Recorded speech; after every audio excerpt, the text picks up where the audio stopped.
आज तक हमारे सायगढ़ की विकास भाव का हमारे सायगढ़ के आदमी नहीं है। हमारे सायगढ़ के प्रत्याशी नहीं है। ये गरीब आदमी की सहायता कर रहे हैं हमारे रंजोर गाँव के। उनको टिकट नहीं मिल, केवल बंडा विधायक, केवल सागर के उनका। मध्य प्रदेश में विधानसभा चुनाव 2023 को लेकर चुनावी सरगर्मी तेज होती जा रही है।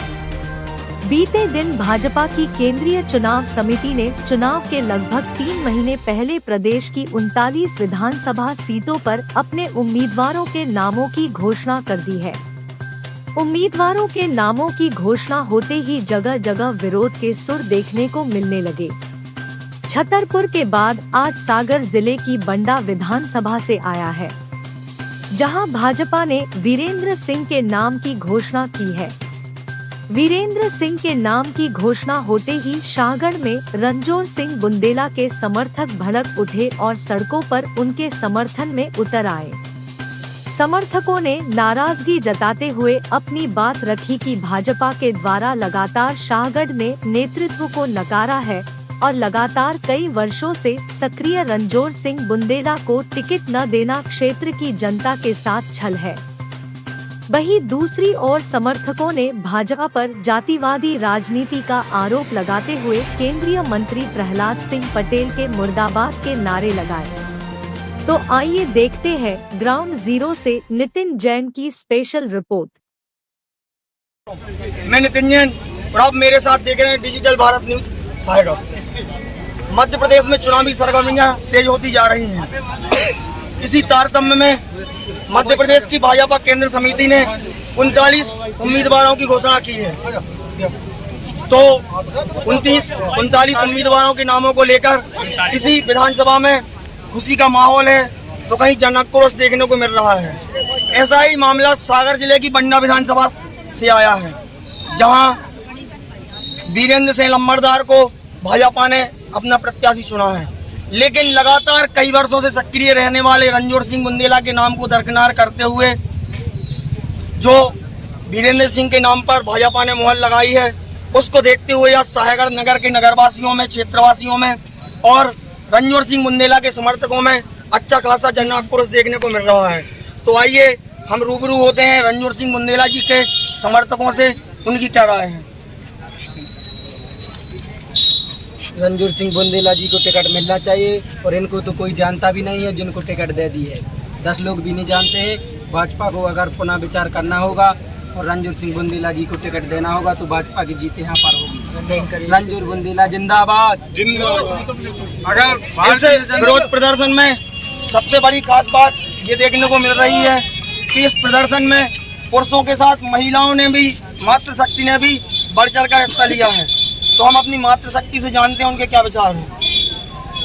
अगर रणजोर दाऊ साहब को टिकट नहीं मिलेगी तो नहीं, वोट बिल्कुल नहीं देंगे। वो किसी को नहीं मिलेगी।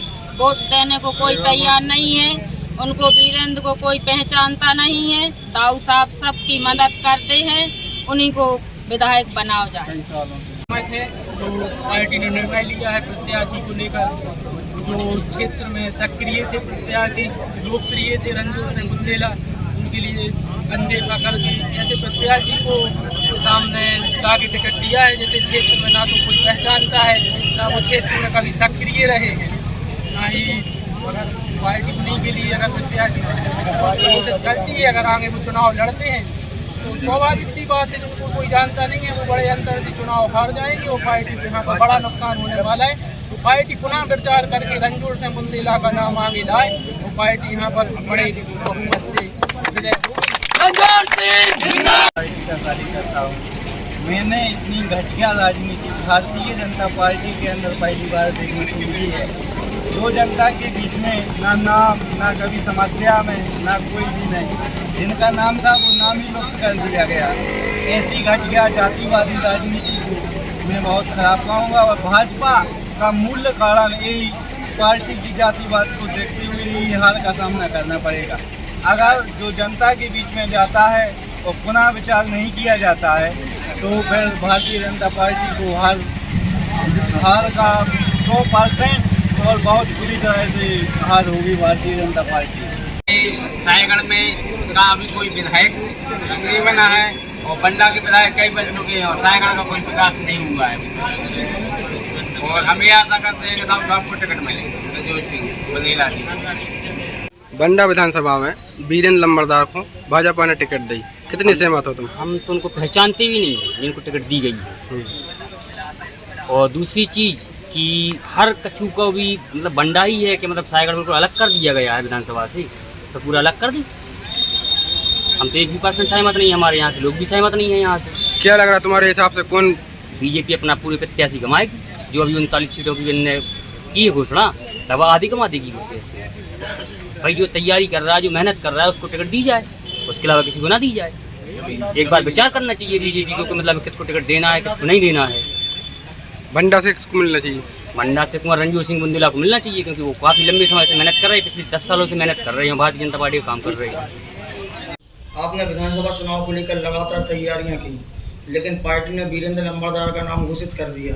अब आपका अगला कदम क्या होगा? जो शीर्ष नेतृत्व ने तय किया है, तो मैं भारतीय जनता पार्टी के प्रत्याशी के लिए तो बधाई देता हूं।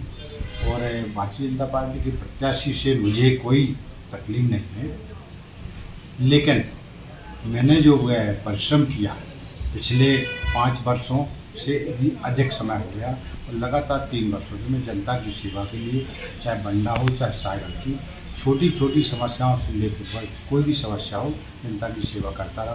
भारतीय जनता पार्टी के जो भी कार्यक्रम आते थे या जो योजनाएं थी उनका प्रचार प्रसार करता रहा। संगठन के लेकर जो भी कार्यक्रम होते थे उनका काम करता रहा हूँ। पार्टी ने अब चूँकि प्रत्याशी तय कर दिया, तो अब तो ये विकट परिस्थिति पैदा हो गई कि मुझे मजबूर होना पड़ रहा। मैं जनता के बीच जाऊंगा, जनता और हमारे समर्थक जो भी मुझे सुझाव देंगे, मैं आगे का कदम कुछ ही समय बाद बता दूंगा कि क्या करने जा रहा। आप कैबिनेट मंत्री भूपेंद्र सिंह के करीबी माने जाते हैं, आपने उनसे या पार्टी की शीर्ष नेतृत्व से क्या बात की? मैंने अपनी बात माननीय कैबिनेट मंत्री भूपेंद्र सिंह जी के पास अपनी बात पहुंचा दी थी। उन्होंने ऊपर स्तर पर बात क्या की इसके बारे में मुझे तो नहीं पता। मैंने मिलने का समय मांगा तो उन्होंने समय मुझे दिया है। मैं अति 1 या 2 दिन में उनसे मिलकर अपनी बात और भी रखूँगा, उसके बाद आगे देखा जाएगा क्या होगा। अब इसके बाद आपका आगे का क्या निर्णय होगा? अब आगे का निर्णय तो जनता पर तय है। लोकतंत्र में जनता ही भगवान होती है, जनता ही सर्वमान होती है। पार्टी कोई भी हो, प्रत्याशी कोई भी हो, यदि जनता ने जिसको भी स्वीकार करेगी जनता, तो जनता का निर्णय होगा। मैं अपने जनता बंडा क्षेत्र की जनता के बीच जाऊंगा, अपनी बात रखूंगा, अपने कार्यकर्ताओं के पास जाऊंगा, अपने समर्थकों के पास जाऊंगा। यदि उनका निर्णय होगा, चुनाव लड़ने का सुझाव होगा, तो मैं आगे उनके निर्णय को स्वीकार करते हुए और निश्चित रूप से मैं चुनाव लड़ूंगा, यदि जनता का फैसला रहा तो। बंडा विधानसभा क्षेत्र की जनता के लिए आप क्या संदेश देना चाहते हैं? मैं जनता के लिए संदेश देना चाहता हूं कि हमारे सायगढ़ क्षेत्र का हमेशा उपेक्षा होती रही है। तो पहली बार कोई प्रत्याशी के तौर पर क्षेत्र से आया था, तो पूरी विधानसभा के लिए मैं आग्रह करता हूं, निवेदन भी करता हूं बार बार कि आपने अपना छोटा भाई समझकर, यदि सायगढ़ को अपना भाई माना है, तो एक बार इस क्षेत्र से भी कोई भी ऐसा प्रतिनिधि निकल के आए जो इस क्षेत्र के लिए विकास कर सके, उनकी सेवाएं कर सके। मैं अपील करता हूं और सहयोग और समर्थन की अपेक्षा करता हूं कि आप ऐसे व्यक्ति के लिए सहयोग करें, ऐसे व्यक्ति का समर्थन करें जो आप तक पहुंचता हो, आपके सुख दुख में शामिल होता हो, आपके तकलीफों को समझता हो, आपके बीच में सरलता से, विनम्रता से आपके बीच में बना रहता हो।